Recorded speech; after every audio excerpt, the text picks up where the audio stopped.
thank you for watching. Era RKB another edition, and this time around we're looking at engeri tuyinza okulongosa akamwa kaffe. Leero nze wa dentist, Skydent, dental surgery, wendi leero wenzize tuyige ddala erinnyo limala kuvunda n'olwokotandika okuwunya akamwa, biki ebituviirako okuba nga tuwunya akamwa n'oba ng'osanya bulungi naye era nga akamwa kawunya. So join me nga tugenda ewa dentist asingako ate okumanya ku ebyo nange byenza okumanya, tulabe kiki omuntu aba awunya akamwa. Nkomawo naye.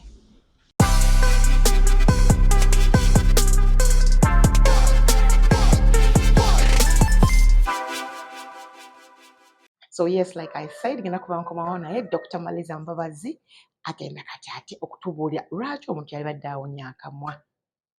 Doctor, good to see you. Good to see you too, Madam. Wala amanyo gonna gogayina noza gwe weekolako. Omuganga teyeeganga. I know. Thank you for looking beautiful. Welcome, dear. Gitambula gitya. Alampala, we are trying. The service is a service. I know. Abamba mistaken in younger business. My dentistry is a service. I know. Kuba buweereza. Buweereza. Kubanga bambi akamwa kaffe kalimu ebintu bingi. Bingi nnyo. Atawunya naye mwina omumufaako. Ate mwina omusavinga obulungi. Ate nga bamwe ebimu babyerabira ebiri mu kamwa.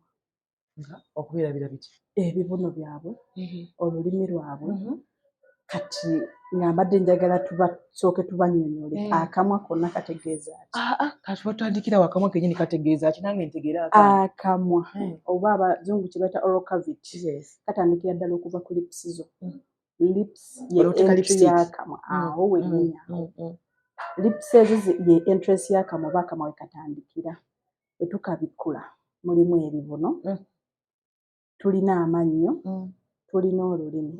N'ekibuno kino eno omugaso gwakyo ne parts zaakyo si nnyangu abamu bazeerabira. Ekibuno ekyo kyennyini kyekikola waggulu w'akamwa oba ruufu y'akamwa. Amannyo kwe gatuula. Amannyo gatuula muli mu ggumba, ebibuno ne bigakwatira mu kifo. Lwaki ogambye mbona abantu twerabira nnyo ekibuno? Kubanga ekibuno ekyo tuba tumanyi nti nno amannyo Mukama yagawa bright color, yagawa kala erabika. Kati obeera ogamba nina kweraba mu mirror ndabe bright color. Ekibuno ekyo n'okyerabira nti nakyo bye tulidde biyitako ye kirabika kitya bwe kibaako obuzibu kikyukamu oba kibeera bayisuulirayo gwa naggamba kala abamu abasinga. Naye ekibuno kino nakyo nga kikulu. Kikulu kitya? Kikulu mu ngeri nti w'oba okigayaaliridde kugambye omugaso gwakyo kwata mannyo.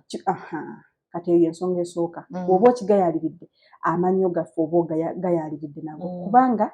kijja kuta amannyo gaffe ganyeenyaamu. Bitera nnyo olabika mu bantu abakulu. Asobola n'okujja 50 years plus, myaka 5 okudda waggulu. Asobola n'okujja n'agamba nze erinnya lyange lyavudde mu musawo naye seekoonye. Terinuma naye lyavudde mu kumba ekibuno kyatadde kyagenda kirwana ne kita okuwanirira erinnyo mu ggumba, erinnyo ne lyeviiramu. Ekibuno ekirwalira nga waliwo ebyasoose era abantu abamu. Kati nze leero njagala kusooka kutunuulira kuno okuyonja k'akamwa kubanga njagala nfune ka segment nga kano nga buli kadde omuntu nkamuwa ennyonja y'akamwa. Omuntu yabadde ayonja akamwa ng'amannyo kamaze kulwala, akamwa kano tukayonja tutya? Kirungi nnyo ekyo Madamu Ruth ky'obuuzizza. Era nga nange era kaneno ke subtitle ke nabadde njiwadde nti abantu tubamanyisa akamwa ebikalimu n'endabirira yabyo. Abantu nga tumaze okutegeera akamwa kaffe ebikalimu ng'ekibuno oba ebibuno, amannyo n'olulimi obirabiridde otya? Tutandike na ddi lw'otandika obbirabirira. Ku makya nga nzuukuse. Era ani abirabirira? Myaka ki? Myezi ki? Eri abazadde mwenna oba ffenna okutandika okulabirira akamwa kaffe kuviira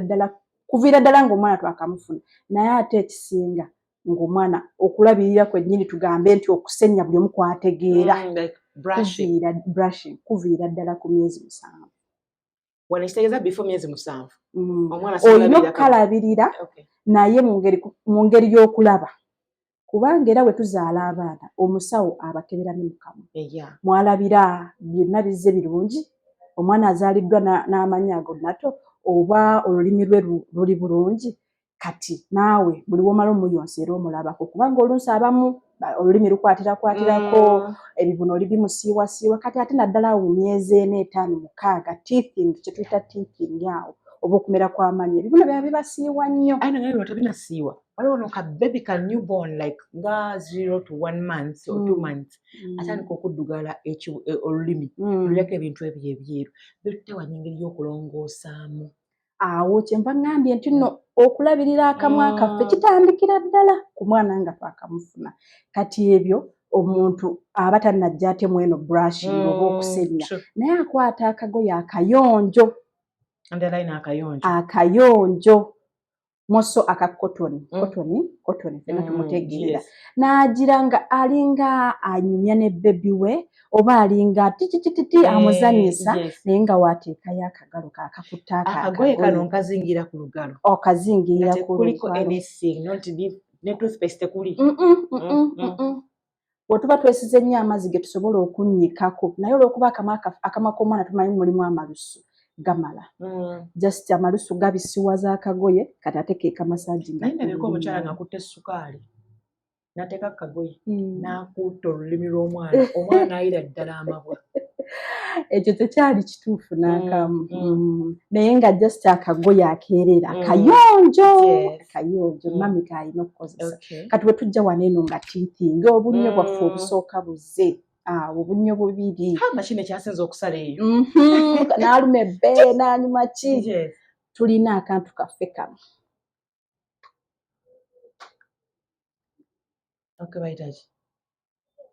rubber finger brush for babies.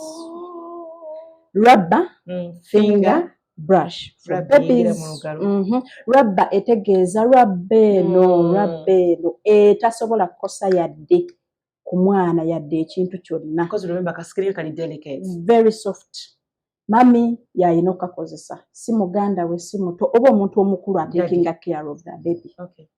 Aba caretaker. Okay. So kalina obeera used by omuntu oyo akategeera era afunye obumanyifu kukakozesa. Okay. Akambaza mu lugalo lwe luno index finger abazungu gye bayita index finger kale gye tulaba ng'eri convenient kubanga zino eno zigenda kujja zikwatire ku mwana bwe batyo guno eno gumugireba so obeera ng'era azanyisa n'omwana luno eno lwe tulaba ng'oluli convenient. Lugende mpolampola kane eno ebiseera ebisinga kabanga akamasaaginga that is why buno obulaba buli soft. Very, very soft. Kubanga gwe tukolako naye ali soft. Amalusu g'omwana gajja kabisiwaza.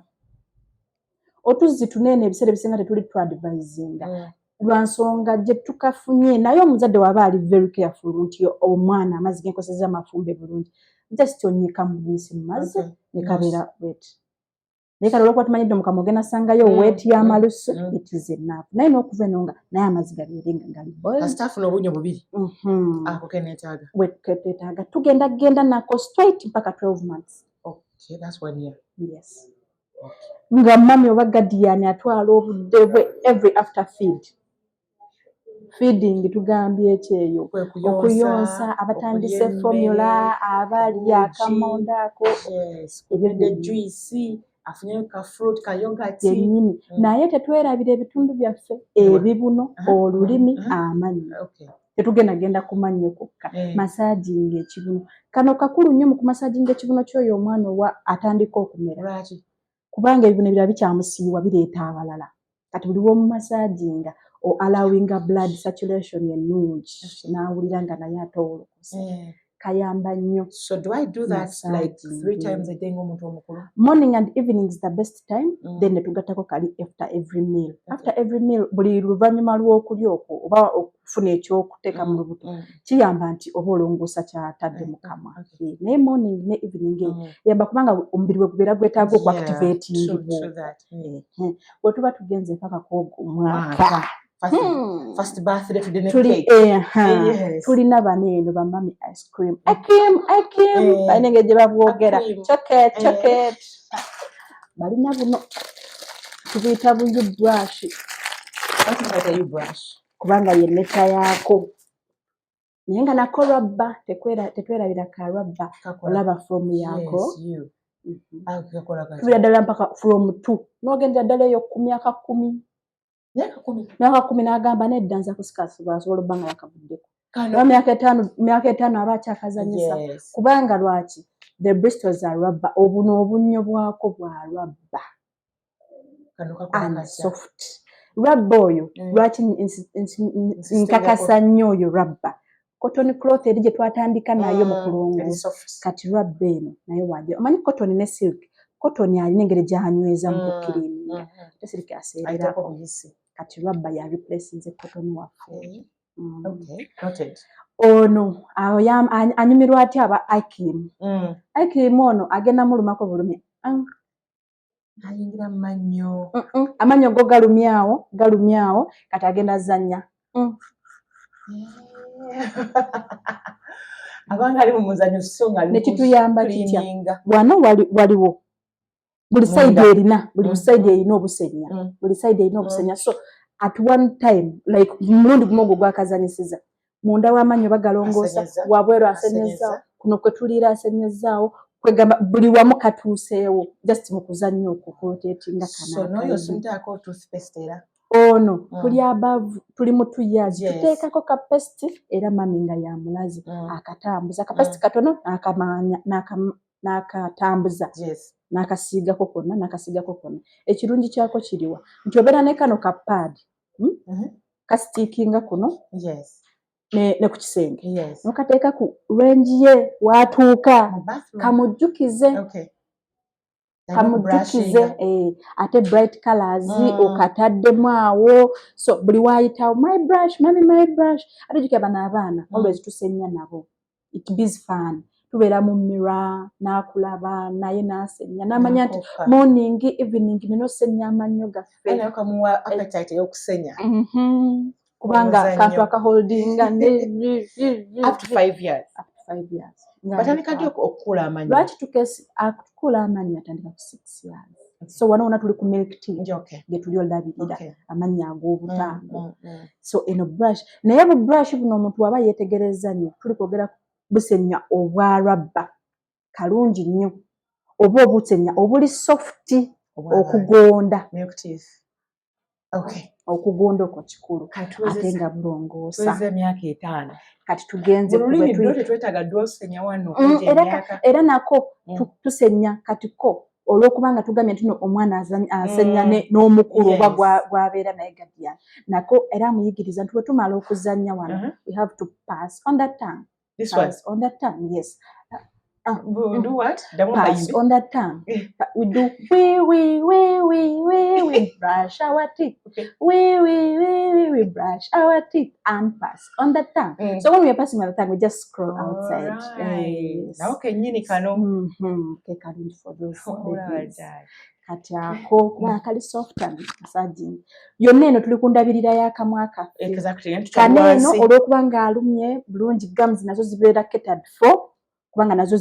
kano kakatuukamu omwana waaluma mu obunyo bwabijjukira bubeera butono kati abutikiramu byonna babiteekamu era ne gums zibeera massaged awo ng'ali kakozesa bw'ati kati olulimi we pass on that tongue atuusa okusenya overtime tulabiridde amannyo gaffe ebibuno byaffe nekino olulimi lwaffe bye tuli okuteekako essiira katutuuke kuono gwe tulaba olina obbanga obiyize tolina ossennyanga buli makya n'olweggulo tugenze mu 6 atandise okukuula afuna ku ssente z'emmese bamuyiseeko mapengo ate afunye amannya amapya ali mu P1 P2 awo P1 P2 yes P6 years P1 7 years awo era akyali kano oba tukyusaawo kati tukyuka upgrading yadde buneeno buvaringamu tumufunirayo akahanda entono oba bwe tukwata entono hando tula mu supermarket nga kuliko emyaka oba kwenyini omuntu aba following egyo emyaka era babeera bakakolanga kati nkawula katya ku bulala waliwo bw'osanga nga kaliko ba 6 years naye nga bwenkwata wenti ku buno ate era bwa silk nga buli bw'oyogeddeko kati awo essiira tuliteeka ku omusawo yangambye akasenya kalina obeera soft then enkula yaako ng'olese buno bwe baakola mu ngeri ey'ekinyumo eyesikiriza ekolaki tugenda ku kano kalinanga lwabba wano omukono we gwekwata oba kalina bent waliwo bwe bakola nga bulina ddala ekikko wanene weka olugalo lwe werufuna grip werufuna yerukwata ne lunyweza kubanga tulina okukakola nga wano luno lulina okukwatawo zino ne zikwata okusenya amannyo gaffe oba akamwa kaffe tulina okubeera nga tetumala gasenya kirina obuviira ddala ku bwongo obwongo ne buweereza omukono obwongo bwe buweereza omukono guno olw'okubuulirwa kw'omusawo w'amannyo n'amanya nti nno musawo yaŋŋamba nina ssenyinya bwenti kirina kiviira eno risiti yange yeeri okukikola then musawo yaŋŋamba nobeera ne controlled energy amaanyi amafuge si kwakwa nedda controlled energy kati controlled energy amaanyi amafuge gaviira wano ku kyosimbye wano lwaki kiri okigaana kwakwakwa kwoyo mugana lwa nsonga mukama ekisooka kwakwakwa oyo amaanyi amangi ga waliwo oluganda we lugamba si malungi nga yonona bwonoonyi kati we tukozesa yo control tuba twefuga ate nga tuli kutegeera kye tukola kati n'ekirala oyo luulo oyo mukama yatukolera ebibuno byaffe mukama atukolera ebibuno byaffe nga birina patani eyo birina engeri gye bitambulamu kati wokola kwakwakwa ono olibiyuza ate nga twagambye tulirabirira akamwa ekibuno amannyo n'olulimi kati ekibuno kino oba tokiwadde bulungi service tokifuddeeko nga wekinabeera olikijjawo ono luulo ono okyerula kati ate bi affect oyo kwakwakwa ayonoona ebintu bibiri ayonoona ekibuno ng'akisindika akijjawo ate n'asalirira n'amannyo gaffe which is bad bulungi nnyo amannyo geeyubula omuntu n'abeereyo ng'akaaba okunyenyera kw'amannyo nga tamanyi nsonga bonagamba emiyembe ginyenyeeza ebikanjo binyenyeeza kagundi kulu nyinza gyogera ate mu luganda kulu gye nyinza owaako omuntu yenna omwana waaweza emyaka 7 visitor dentist jangu olaba omusawo w'amannyo akuwa tuyigiriza bino byonna n'engeri gye mugenda otambulamu mu kunyeenya mu kukula amapya gano gazze ddi gano gavuddemu ddi kati nekyewala kubanga jjukira mu myaka 7 ofunye amannyo ag'obukulu agaba gazze agataliiko kuvaamu kuddamu kati woogenda nga kino tosoose kitegeera nti kibi mu myaka mitono nga tukulubuse amannyo ganyenyiira naye oba ki anti ga bukulu paka kati okulaba omusawo kikulu nnyo mu ndabirira y'akamwa kaffe kubanga nze tunyonyola nti n'omuntu omwana we engeri gy'ali okuggyamu amannyo kino yongeramu okufaayo kubanga mulirwawo engereka zino eno muyinza ozireeta atakudde mu budde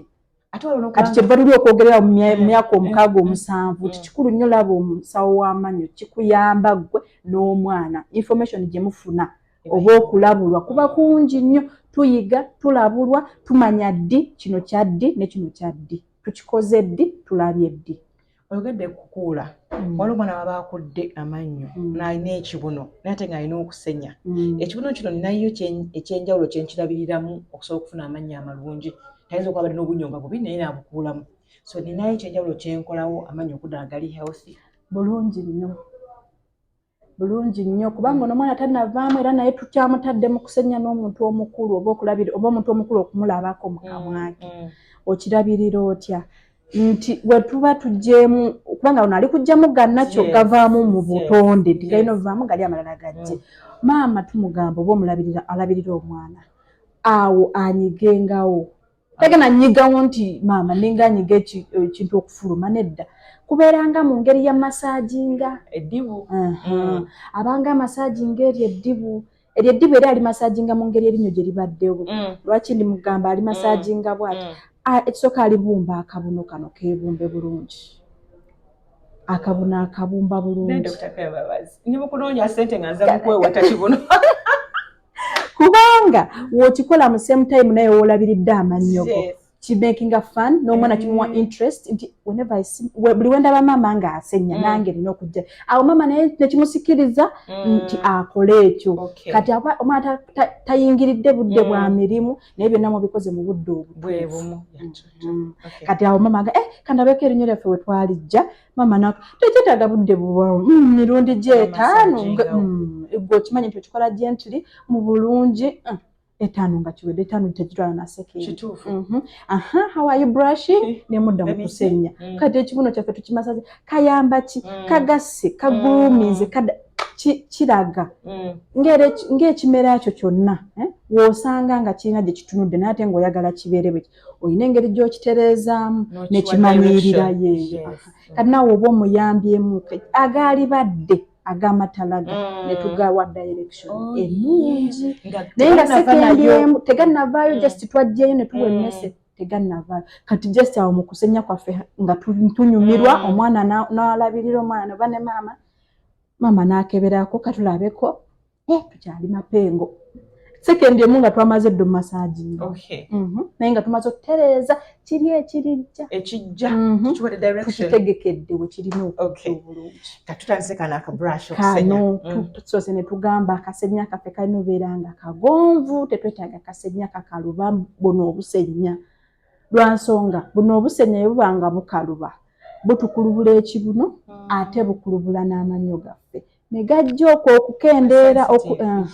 okukendeera amannyo buli we geeyubula gaba ga expose nga gaba galeetera erinnya okulabika ate ekyomunda mukama kye yakola nga kirina obbanga kibikkeko buli ekyomunda ekyo wekifuluma wabweru tekyamanyiira budde bwa wabweru kwe kunyenyera kw'amannyo kyekimu ku byo ebireeta okunyenyera naye waliyo ebirala bingi ebireeta okunyenyera naye kusobola okuvaawo okunyenyera okwo bulungi nnyo biki ebireeta okunyenyera ebirala bireeta okunyenyera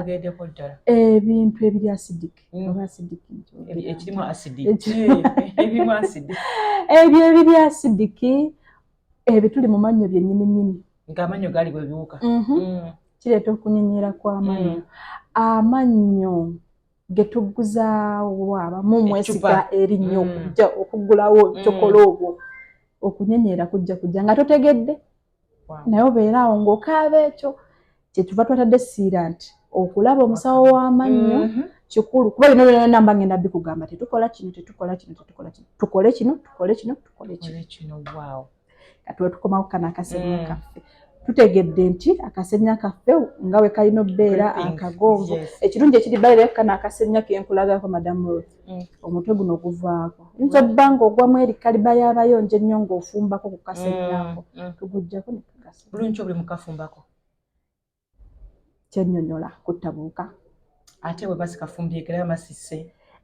ekirungi ekirala ekikaliko olw'okuba nga keeru nnyo tukutuku kakulaga nti wemba nsigaddemu akaddugala konna nga tonnyonjezza neeraga ate waliwo obusigaze no toothpaste wansi anti kati kana aka white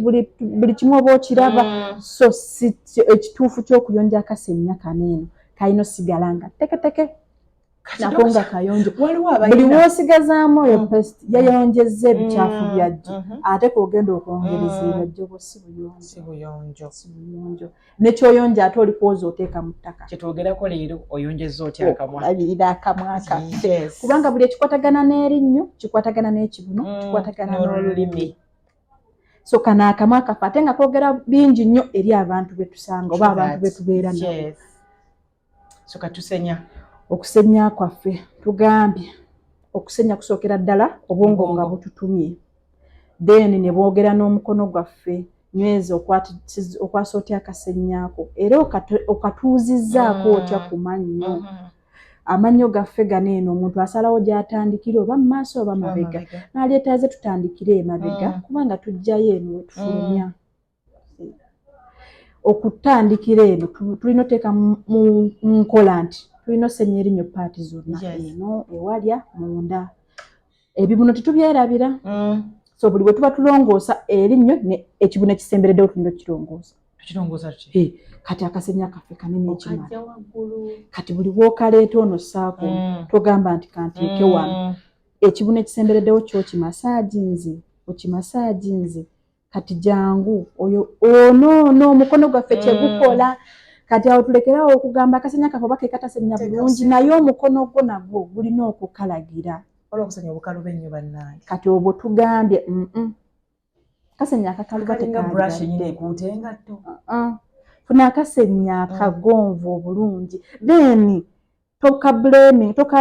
tokakanya nnyo gwe kakozese mu bulungi bwako kubanga wonna agenda nga okakozesa bwoti era tekajja kukola kituufu newe kabeera nga kagonvu yadde akagonvu kajja lwawo okuleeta obuzibu naye ate enensenya eyerula wano ereeta obuzibu so tukadirectinge bulungi nga wetujja mabega kudda mu maaso kyekimu neno side kwetuliira era tukole oyo saako wetuliira amanyi wegaliira kati olyo saako ono wetuliira engeri mukama gye yakolamu obukko n'obusozi mu mannyo gaffe tukola oyo saako naye nga wetukankanyaamu circular vibratory tukola ono saako wetukankanyaamu tukola ono saako wetukankanyaamu tuli kikulayo obwatudde obumeremere obwatudde mu bunnya tukola ono saako bwetunyenyaamu okubucukulayo tubuluze ninga tubunafuya busobole okubeera nga buli luusi tubumuyunguza mukama ekibuno kyaffe wetudde eno munda totwala kasenya nga kali straight bwe bati gezaako okukawetamuko tutera okugamba degrees nga 45 kati nga zendaba wano era kola oli circular ekibuno kyaffe nakyo tuli kikoonako kati tuli kolono ekibuno kyaffe kifunamu n'amannyo gaffe gafunamu wetujja munda eno tulina okuteekamu essiira lwa nsonga mwagala nnyo mmira weeraba munda teekayo namwe essiira kubanga munda mmira tejja kulagayo mangu naye wane ndi bulungi n'ogamba okemaliriza kati munda eno tuteekeyo nnyo essiira kubanga tulwayo labayo ate emmere gyetuukira bulungi nga tugaaya naye ate nayo weeyagala ne bubakitiria bwe bwagala okwekweka eno bandaba ne bankijjanya kati kaneekweka eno gye batandaba mangu so tuteekayo essiira nga tusenya kyekimu ne waggulu era obendingamu okutamyatumala nga tuyingira ku lulimi yes tumaliriza yonna sayidi yaffe zonna naye nga tukola ki oyo ziro oyo n'okukankanyamu wano ewalya kati we tujja ku lulimi lwaffe tulina nalwo okugenda mu saako togenda ng'okubayo kubanga we tugenda bwe tuti tusindika ebikyafu erimu mu miro netwegoga ate naye we tugira ono saako ate twagambye amaanyi gaffe gabeere nga mafuge kubanga wogenda ne woba okozesa saako naye ng'ogira tolina kigendererwa nakyo si kituufu naye genda ng'oli okusenya olulimi woowulira nga olulimi lufulumyeyo banga lufulumyayo osenye woowulira nga wookoma woowulira nga akasejja kakuleetedde okusinduukirirwa togendayo tokakambeera wabula olulimi olina obbanga alufulumyayo lulongoose mu circular kola mu saako ezo ziro ofulumye saako ezo ziro ofulumye newabeerayo omuzungu nga yagamba olulimi lwange nja lufunira kano ketuyita ka tank scrape agamba okusenya akakali kagogamu kati nagamba kanfune ka tank scrape nako kali specifically kaki kalulimi so yenagamba ko olulimi era tusenyesa awo era buliwo bulwigi kati era nako tuba tusaba omuntu n'akadirecting era tosindika kati eyo tugikola ddi twagala ono saako aluzeninge abite then tuscoopinge kati luzeni kati kyo tugenderaku nafuya bisikeeyo nafuya bisikeeyo mwetukola era kyekimu ne ku muswaki oba brush akasenya era nako tugira ne tukoleyo scoop kati kaneeno kituufu abamu bakola bati ne buli woozaayo bw'otyo no ejja esobola okutukoona wali ebirowoozo byange noonya sente ezibala teziwera yanza mu saako naye nga bitwala obudde butono kubanga tuba tukyetaddemu mu bwongo so omanya nti minati emu akamakola ne kantwalira eddakiika 2 okudda waggulu ekinene ne tusuka ddakiika 5 akamwa konna waliwo abatubuzabuza taddemu toothpaste bulungi nina omuwanda ne nnyumuzamu n'amazzi oba muwanda bwanzi asigaddemu ne mmukuumiramu okukuuma akamwa kange akayonjo. Nkiraba ekyo Madamu Ruth kibuuzo kirungi nnyo era kibuzaabuzaamuuko. Kati nze kibadde kigenda kujja mu segment ddi lw'ensenya era wensenya nsenya kumala budde ki obwo bwe mbadde njogedde oba ntya kuba ntya bwe tulina osenya tusenya tutya kye tuwogedde. Kati ddi lwe tusenya tulina eŋŋombe egamba nti okusenya kw'ekiro kwa mannyo gaffe, okusenya kw'okumakya kwa mikwano gyaffe. Night for my teeth, morning for my friends. Night for my husband. Naye ava mu friends abe kumakya naye nga naye abalina husband nabo kati abatalina obeera tubaketaringidde kati wali eri tubatwagala tubaketali. Night brushing for my teeth. Mannyo specifically or for my mouth. Kati kijja kitabwe ekyo Madamu Ruth nti ekiro kino eno ye budde obuwanvu bwe tugenda okubeera nga tuwummudde. Kati era ekiro kino eno kye ngenda okwogerako eyo ensenya y'okulekamu ko kapesiti ako. Ku makya kuno eno kulungi nnyo lwa nsonga kugenda tuwa breath oba omukka omulungi oba akawoowo mu kamwa olusu olulungi mu kamwa. Nga tebakwewala onyumya n'abadde bamanya ayina that fresh breath. Kati ekiro kino eno tulidde byonna tunywedde byonna oluvannyuma lw'olunaku oba olunaku nga luggwako nga tugenda okwebaka tulina okusenya. Naye kikubirizibwa oba tukubiriza abantu okuyiga oba adopting okuyiga okusenya two step brushing eyo njogedde ntya naye nga two step brushing eyo tukwate brush yaffe underwater tukabisiwaze tusenye nga weŋŋambye nga tekuli pesti awo mubuuse tusenye nga we tubeera tubuuliddwa era nga wookitegedde sayidi zonna ebibuno byaffe tubimasaaginze tusembyayo nalulimi lwaffe tufulumya mu kyafu wonna wonna ng'omalirizzaawo munyunguza mu kamwa emirundi gy'owulira nti owulidde ebikyafu obutadde wabweru akasenyaako era koozeeko. Kati teekako peanut size ya paste. Fetukajuza ne kaboogera kubanga paste oyo si yagenda osenya wabula eggwe ne wo directing akasenya. Peanut size giteekeko gitambuze. Peanut kyenkana ng'ekinyeebwa. Ekyo kyennyini okiteekeko kimaanyi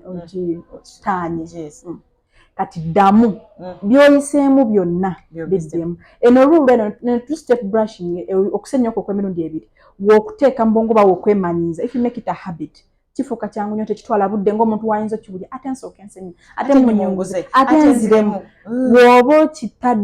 okitegedde bw'okimastarinze tekitwala budde buli awo nga omuntu wakirowooza nga tuli okkinnyonnyola kubanga wanene ebintu bye bimu teekako eyo peanut size yaffe gye tutaddeko ya paste ddamu okole ekintu kyekimu naye olw'okuba olwedde we wayise omanyiiwo munda yonna ewalya olulimi kati ku kadde kano fujja bufujja kyovu ekyo oba wanda ekyovu ekyo oyoze brush yaffe toteeka mazzi mu kamwa lwaki kati twagala oyo kubanga paste eddagala ly'amannyo lye tukozesezza libeeramu mineral gye tuyita fluoride eyo eyamba okukwatirira okuzimba okulabirira oba okubikkirira erinnyo lyaffe oba akamwa kaffe okuuma akamwa kaffe nga kali bulungi litangira obuwuka obwo okuzimbamu mu kamwa kaffe nga weebaza. Lwaki olulimi tetulubuuka ekiro kubanga nzikuse nyinza okutandika okusenya bwetyo olulimi n'ensesema emmere yange. Lwaki tetugenda lubuuka twegendereza nti no buli kye tulidde kirina oyita ku lulimi tewali kisobola buuka lulimi nekigenda ne tukimira so buli kimu engeri kiri nti kiyise ku lulimi era lwe tulina naye lwakuba tugambe beera soft beera gentle ng'olusenya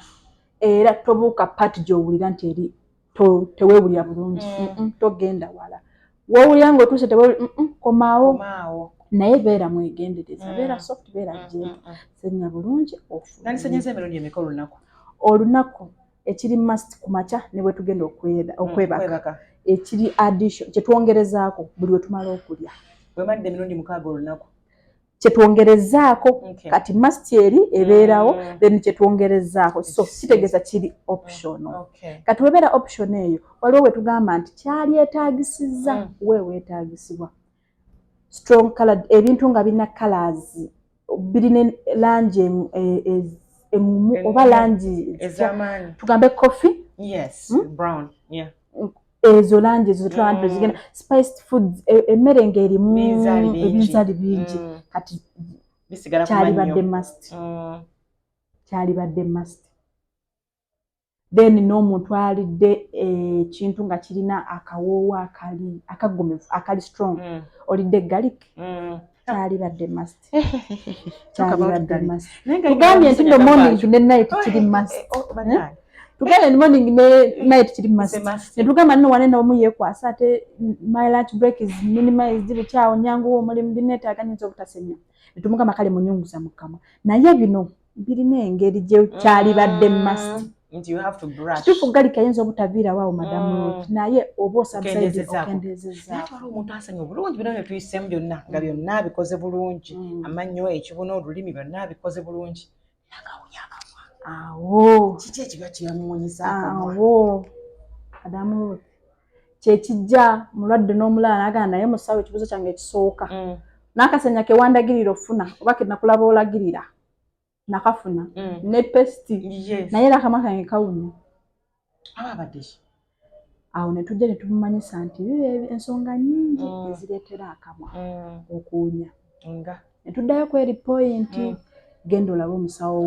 w'amannyo jangu olabe omusawo w'amannyo so si musawo wabula omusawo w'amannyo kati omusawo w'amannyo wano wagenda olulingira out wagenda okukebera yeyo dental check up ate tukole okunoonyereza investigations nze ku Skydent atandise okunoonyereza akukebedde oze ku Skydent care dental surgery omusawo w'amannyo nkukebedde Madam Ruth tulabye kino ne kino naye ensonga ezireetera akamwa okuwunya nsonga nnyingi okusookera ddala poor oral hygiene oba okulabirira obubi akamwako tuddayo eri ne tukubuuza kituufu obadde osennya naye obadde osennya otya nkunnyonnyola muswaki nina akati oba mbadde manyi mwatugamba tusenye ku makya n'olweggulo naye ng'oli kuŋŋamba booti kati ekisooka obeera wayuza ekibuno ekyo jjukira kirimu omusaayi kuba mulimu good blood supply mu kibuno ekintu kyonna ekirimu omusaayi wekifuna akayulifu oba okwesalirira kwonna omusaayi gumala obudde butono nnyo wabweru ne guwunya so ekibuno kyaffe wekifuna ka awusa okwesalirira kwonna kirwadde ninzeemuko kimyukiriridde kwonna akamwa kaffe tekaba seefu kuwunya bulungi kubanga ffenna tukimanyi mu butonde omusaayi kasita gubeerako wabweru gumala ate kati jjukira ogubikkidde muli mu kamwa kati awo ekibuno kyaffe nnamba emu endabika y'ekibuno omanyi weerabika nga ekibuno kiramu nga kirwadde nga wakisaliridde olw'amaanyi amangi oba nga twalidde ku kikajjo ne kiyuzaawo twogere ne kukalayo ekibuno ekyo kyalibadde kiti ekiri healthy ntegeera ddi nti kati ekibuno kyange kirwadde ekibuno kyaffe kiri healthy kyekyo okuva nga mukama we yakikuwa kibeera uniform nga obadde okiraba nga wokiraba ewalala kati ekibuno wane tekisobola beera nga kimyukiridde wano ne kibeera nga kya black wano ne kibeera nga kya chocolate kino ekiri healthy kino beera nga uniform mukama aba yakuwa kiddugavu kiba kiddugavu oba yakuwa kya pink kiba kya pink naye ate ekirwadde kyawukanamu era waba walaga ekisinga oba akabonero akasinga olaga waliwo kyotasobola manya gwe ng'omulwadde naye ate nga nze wenkikebera nkimanya nti kirwadde lwa nsonga wekirwala kitaataamu omugaso gwakyo kukwatagana naye wekirwala kitaataamu kati eyo oyinza obutagiraba ng'omulwadde kituufu okulaba omusawo w'amannyo kikulu nnyo ati akabonero akasinga olaga nga kirwadde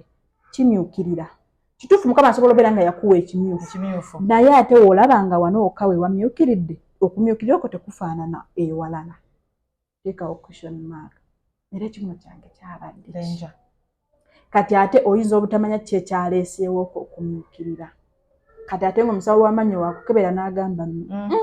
waliwo ekitali kituufu musajja mukulu tugiramuko kusigala kale baka akuwokeza kati awo oyina okufunira ddala ekituufu ky'ogenda okujjanjaba. Bwe tuba twabadde tusenyesa gali amaanyi oba wozondaga nti naye ensenya naye nze kyendaba eno emabega eno wakubyeyo nnyo mwami okiridde gira amaanyi go gakola otya gafuge bw'oba osenya gafuge senya n'obwegendereza n'amaanyi amafuge. Waliwo abantu abasinga nga yakosa mouthwash nga takosa toothpaste. Is that okay? Nga tekayo mouthwash mu kamwa n'afuna toothbrush ekyabadde kikolebwa ne toothpaste n'akikosa ne mouthwash. Mouthwash eri fine okukozesebwa naye ate ekyali badde ekituufu okusenyesa ku kasenya ebeera paste. Akasenya kagenda na paste. Mouthwash eyoza akamwa yo nga yo nga bwe tubeera n'amazzi n'engoye nti ate amazzi bwe tuba tugataddemu detergent yekka tuba tekivaayo nga tutaddeko sabbuuni. Kituufu otadde detergent mu mazzi era detergent ayonja engoye naye ate olugoye ng'olaba neetaaga ofuna sabbuuni kati n'akamwa kaffe we kabeera. Manya nti toothpaste omutuufu ddala okilininga akamwa kange yenna kyendaba ku ttundiro nti ono toothpaste ngule buguzi. How do I tell? Ekyo kifu si buli paste ali ku ttundiro n'ogula. Paste ali general oba eyali etagiddwa buli omu ataliko oti ate nze nyenyera amazzi ali general alina obeera fluoridated toothpaste oba paste alimu fluoride eyo mineral ngula n'ensooka n'enkasoma kabeerako always ku buli paste. Then we tuba tuwabiddwa ng'olabye nti bingi just weewale paste aliko ekigambo anti sensitive anti decay anti this kubanga ekintu kyonna kyonna ekiriko anti kibeera kitegeeza ntangira ekyo naye ate kati owonya tya ulcers nga tolina ulcers ogula okozesa paste wa anti sensitivity nga tolina sensitivity kitegeeza oyagala sensitivity ajje bamuwonye kati just eyo ye brief ezeemu nkataddemu buteesa engeri gy'ogambye nkoneko ku paste n'eŋŋamba kankimaleyo kubanga fluoridated paste yeetaagibwa ffenna buli oli nomo omusawo akebedde toli nti oba weetaaga kino eno alina fluoride yatumala ku makya emisana nga tugenda okwebaka. So musawo nga tusembyayo ki wano we tulaga kakyakalako tukoneko nga tunaakumaliriza kukuwunya kw'akamwa kunongoosa y'akamwa kunongoosa y'akamwa mouthwash oba amazzi gaffe mbadde njagala nkone ku we tumaliriza ne tugamba kale nga lwapapu ng'okumaliriza akamwa kanongooseza tufubengako okuteeka amazzi mu kamwa tugagolinge tukitagakola mu covid tugagolinge eyo nga meerere banga alimu ku tunnyo nga covid bwe twakolanga abalina mouthwash yeeri beta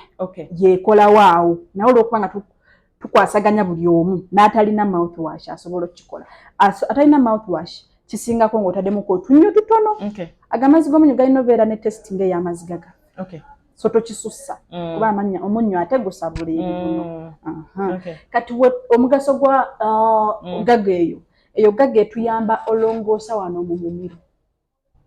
kubanga mu biwunyisa akamwa kye tunaayogerako mu gundi ejja tulina bwe tuyita tonsil stones ako kabaddeyo nga puyambo obwo obuntu obuwunya ennyo obubeera awo mu mumiro kati eno emmaliriza y'okumunyunguza mu kamwa eyo ey'okkuba amazzi eyo mu mumiro eyamba nayo okuyonja akamwa n'obeera nga togize wano ewayingira naye ate nga konna nga wekafulumya olongoosezza. Ate abawunya akamwa baagala kiss baagala okkuba obwama beautiful wana mpaka kubimu ebyo naye maama agenda okugula akamwa n'okugamba tomanyi skydent gyeri musajja nga tofa ate nga abantu bangi bafuna ebizibu nina mukwano gwange naye mugambye ntya kigenda olaba omusawo w'amannyo nina mukwano gwange so obutazibuwaliza abantu bannaffe be tubeera nabo okulabirira akamwa n'ebikalimu kintu kikulu nnyo kuba tulabye ekibuno kyaffe kino kisobola okukyusa akamwako ne woba amannyo go gamasamasa nga ki naye ekibuno kyo nga kirwadde kisobola okukyusa just mu gundi then tulabya bye tulidde nabyo ddi lwe tusenyeza era tusenyeza tutya teri kiba kibi nnyo okulaba ng'omuwala mulungi najja okukuba akamwa ga mukama mugabo baavaawo ddi ate nga toti omusindika eri so wano emaze sina budde like bukole ekyo kyennyini kituufu naye nga kubanga weewulira sokulya breath sokola mwana mubikola muso okumbrushinga bulungi nnyo tubrushinga lwakuba kati ffeeno tukiyita brushing tukiyita scaling and polishing kwe kuyonja amannyo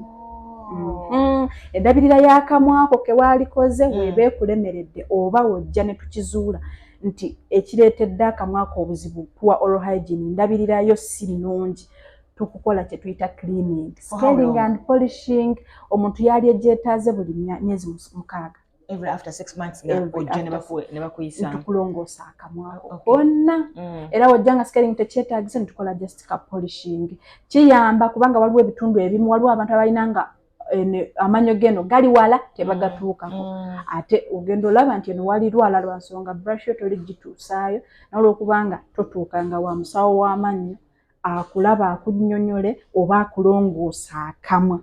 konna ne tukanaaza linnyo ku linnyo akamwa konna nga tukanaaziza kwe kulabirira akamwa n'ebikalimu bakyala bannange bajja kwagala ennamba yo ate nga ajja kuba nyumwamanta bwammansi nyamba ogimpe baleme kuntawaanya ekisooka waneeno Skydent Care Dental Surgery ewandegeya opposite YMCA ku Bombo Road Annexes A building tuli ku ground floor era Madam Ruth wakwanguyidde ekipande kinene wabweru waggulu ku kizimbe kwebiri ngere ennamba 0783 783 17 17 40 ana 75 75 0783 783 17 40 ana 75 Skydent Care Dental Surgery wokubira obudde ate nga tukola okuvira ddala ku Monday mpaka Sunday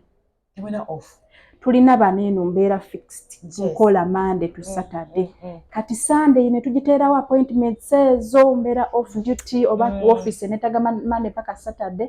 kati Sunday eyo nkoze ntya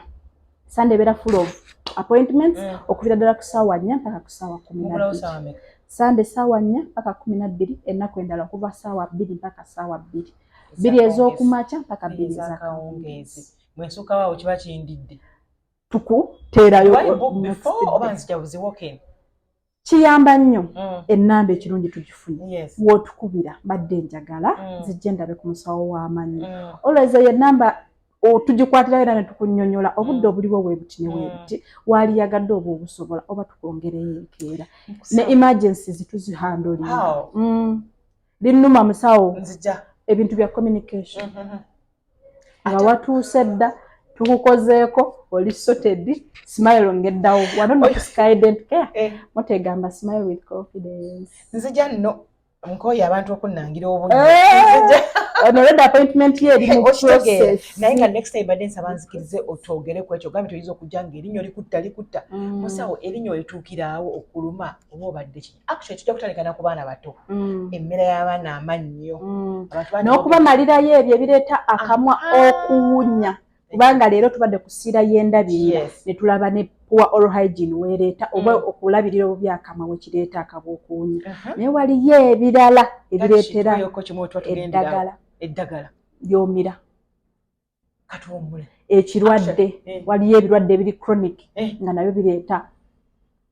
watch out for our next episode tuera kutandikiraawo mubeere bulungi ciao